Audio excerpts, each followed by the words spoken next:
Okay, everybody, and welcome to today's class guide and review. Today's guide is going to be over the elemental class. Class is a little bit weird to obtain. Obtainable through this lady here in Battle on Town. You can obtain the class either as a member or a non-member, but either way, you must have paid some amount of money in order to get the class, as it is only obtainable through either membership or ACs, not purely for free. How you obtain the class as a member is you need to purchase all of these capes. Each cape requires a little bit of rep with the Elemental Master rep. I think the highest level you need is rank 6 rep with Elemental Master.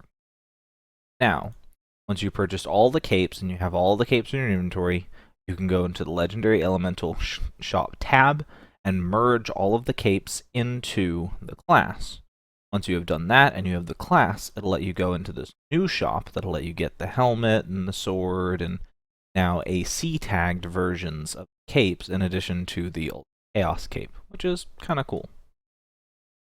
As a non-member, or as somebody who doesn't want to grind the rep for whatever reason, or somebody who is not a member, you can still get the class. However, you do need to still get all the capes, each cape costing 300 AC each, for a total of 2400 ACs to get the armor.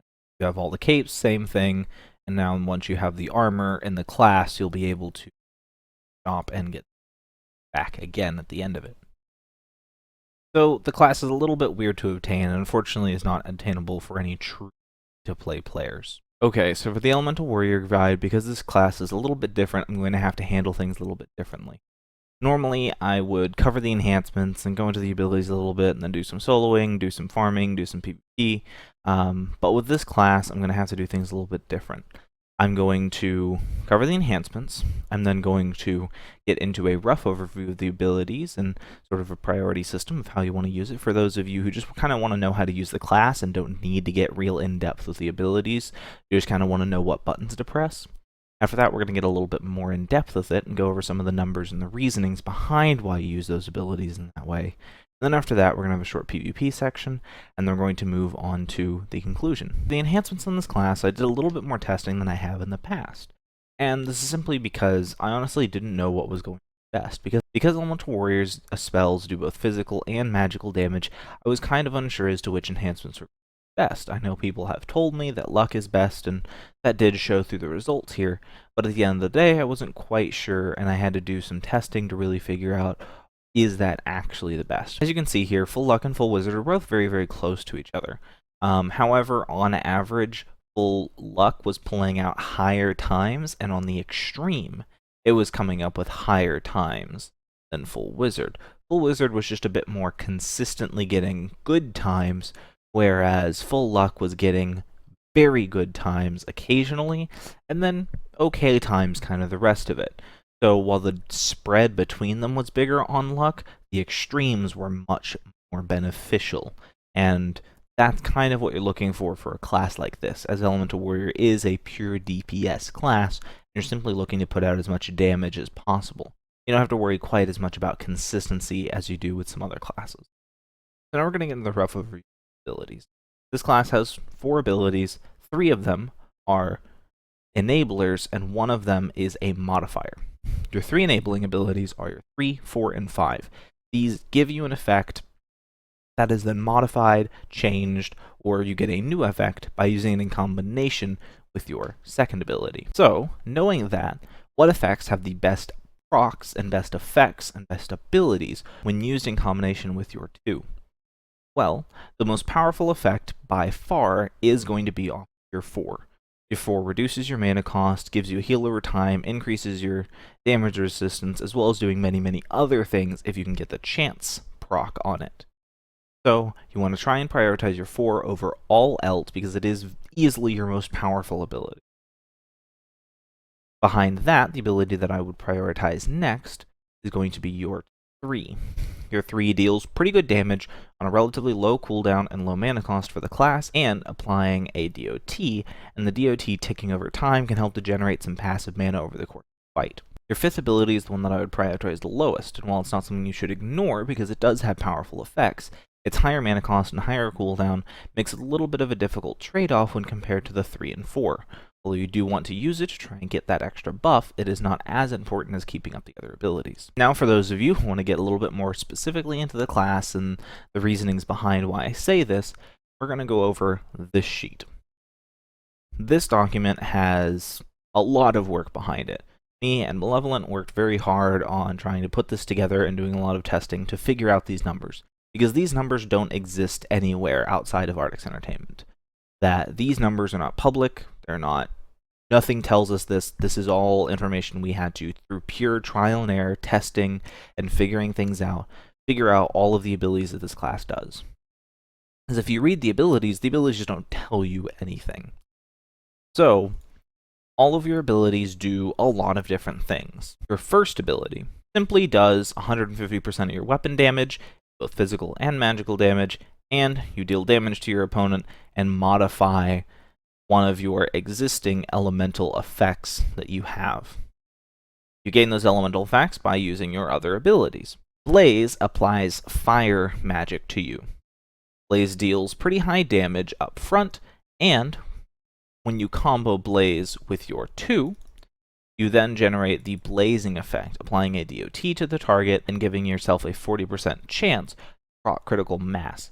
Critical mass increases your critical damage by 15% and increases your critical chance by 30%.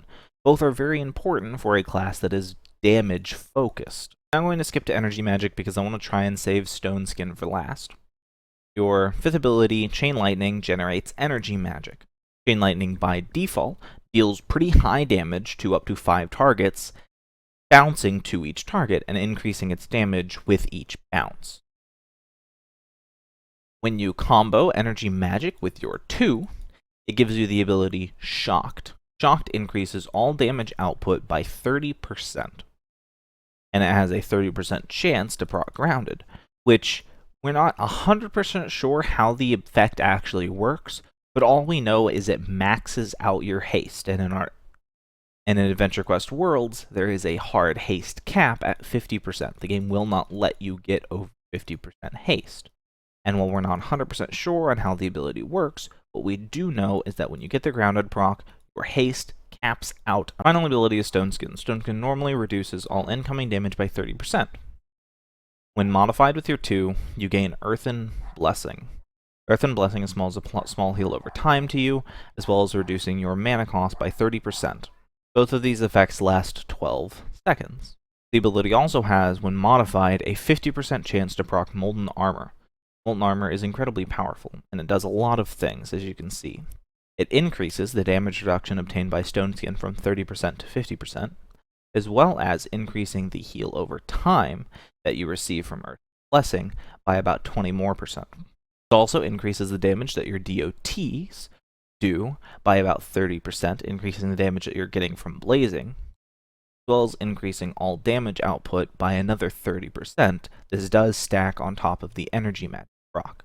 As you guys can see, there's a lot of very weird and very powerful effects on this class. Almost all of them have to deal with increasing your damage output in some way. And this is the reason why this class is not a traditional soloing or farming or PvP class in the way that we know them in this state. And it's not a great support class because almost all of its buffs are applied to itself, not applied to the target, meaning that other allies cannot benefit from the effect. So what is this class actually useful for? Well, it's useful in bossing. When you've got a group of people trying to take down a boss with a large amount of health in a quick amount of time. Well, this is where Elemental Warrior comes in. When you have a Stone Crusher and a Light Caster and maybe an Arch Paladin all working together to help to take down a boss very quickly, an Elemental Warrior can really shine when helped with the lower mana cost, the higher haste, the increased heals, all of these things. Elemental Warrior can really let loose and do an incredible amount of damage. Elemental Warrior actually has some of the highest DPS output in the entire game, doing an incredible amount of damage when able to. However, in a lot of situations, the class is very often limited by having a mediocre heal and underwhelming mana regeneration. So, this class is incredibly powerful and can do ludicrous amounts of damage. Unfortunately, it has pretty bad sustain, and that's what really holds it back. So, with that being said, it is still relatively competent in PvP, because your 3 and 5 respectively can both crit for absolutely insane amounts of damage. And this amount of damage is normally enough to two-shot kill most people in a similar way that Shaman works in PvP, where if you go 2, 3, you can sometimes just crit them and kill them immediately before the fight really gets a chance to start. Elemental Warrior works in a similar way, so we're going to go over to PvP, I'm going to show off that, and I'll see you guys at the end when we come to conclusion time. So Elemental Warrior, like many of the classes that I cover, has some weird idiosyncrasies in PvP.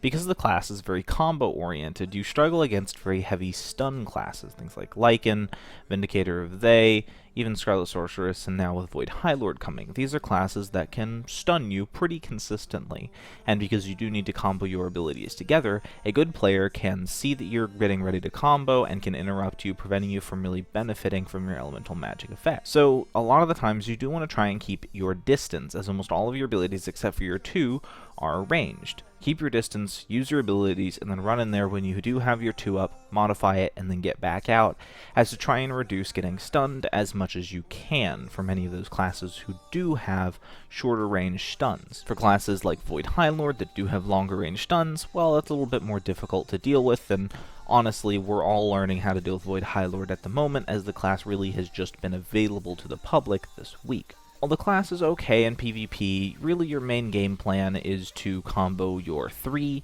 with your 2 and then your 5 with your 2, and that's your big damage rotation. That'll do a lot of damage, normally is going to be enough to kill somebody on its own. If you have the extra mana or the extra time, you can try and throw a 4 in there to help get the extra healing, the extra damage reduction, the mana reduction. That's always great, but unfortunately in 1v1 PvP at least, fights tend not to last long enough for that to be the case. In Bloodroot Brawl, it's a little bit of a different story. In Bloodroot Brawl, I actually found this class to be pretty effective. That Chain Lightning is very powerful, bouncing up to 5 targets and increasing the damage with each bounce. A lot of time ends up in just a full room wipe when used effectively. And that getting in there and being able to use 3 with your 2 to get the extra crit chance and crit damage, and then walking into a room and going 5 and just blowing it all up is incredibly satisfying, and has happened more than once in my testing.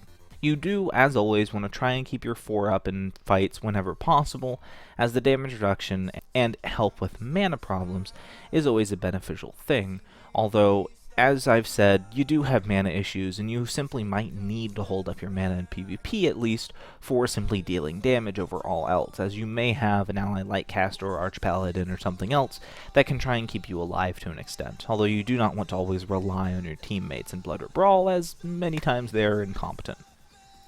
But overall, I actually feel like this class is relatively well suited for Bloodroot Brawl. For 1v1s, it's a little bit of a crapshoot, but with Bloodroot Brawl's Chain Lightning and all of your buffs that you apply actually make it a very relevant threat in Bloodroot Brawls, and is something that I may actually be using from time to time. So here we are at my house to have the conclusion and wrap up on Elemental Warrior. Elemental Warrior is actually, at the end of the day, an incredibly powerful class, and while it's a little bit underwhelming because of its unfortunately bad sustain, that's not really the class's fault. The class does need a bit of a support to work with it. That if you can pair this class with a Stonecrusher or a Lightcaster, this class can really pull out some incredibly powerful damage numbers and pretty crazy things. Having some of the highest DPS in the game, really this class and Lightcaster are some of the only classes in the game that can actually with some of the chrono classes as far as raw DPS output, and that's an incredibly powerful thing. That's something that very, very few classes can claim that they can do. So at the end of the day, would I recommend this class to everybody? No, and there's a few reasons for that. One, it's relatively difficult to use. That managing all your procs, knowing how to use them properly, watching your cooldowns, making sure not to overly spam your abilities because you do have mana generation issues, and making sure to use your abilities correctly timed and prioritizing certain abilities over others to not run yourself out of mana is very difficult and takes some practice to use properly. But with somebody who's willing to take a little bit of time and practice to learn it, and somebody who is using it in the right situations, this class can be one of the more powerful classes in the game, and is worth using if you have access to it. Unfortunately, I know this class is not accessible to any truly free-to-play players, and that is a pretty big mark against it, because the only way to obtain this class is either through ACs or by having membership, and that kind of takes some points off in the class overall. So while this class I think is pretty good and is very powerful in the right situation, it has some unfortunate downsides that really limit it from being as powerful as I feel it should. At the end of the day, it's still pretty good. And with all that being said, I thank you all for watching. I hope you all had a great time, and I'll see you next time. Thank you for watching today's video. I hope you enjoyed it. If you enjoy this content and want to see more from me, please feel free to subscribe. If you guys want to leave a like, comment, anything like that, please do that all below. And, as always, this content is brought to you by your kind support over at Patreon. Thank you.